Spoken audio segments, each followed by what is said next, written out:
So I want to share my first experience when it comes to dodge and burn with you guys, because I was also in those shoes at one point a couple years ago when I was starting retouching, and everybody kind of said, dodging and burning is the way to do skin. That's what you have to do in order to get that really high-end look. So I researched, I read a bunch of blogs, I went through the step-by-steps on those blog posts, and I was basically zoomed in at 300 and 400% dodging and burning each little pixel.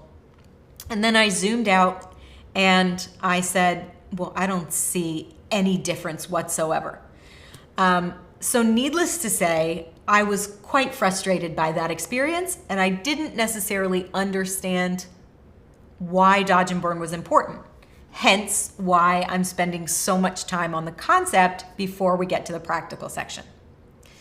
So what I want to tell you guys to do, if you get into that situation as well, is I want you to take a moment, I want you to look away from your computer screen, and I want you to take a deep breath and say, they're just pixels.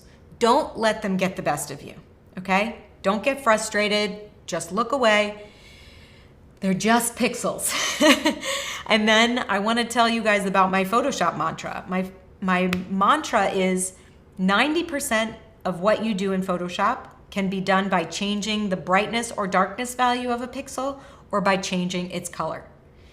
So that basically boils Photoshop down to, excuse the pun, the pixel level, and it just really makes you think about retouching a little bit differently. You don't have to use tons and tons of liquify and things like that. 90% of what we do in Photoshop can be done by changing a pixel's brightness or changing its color.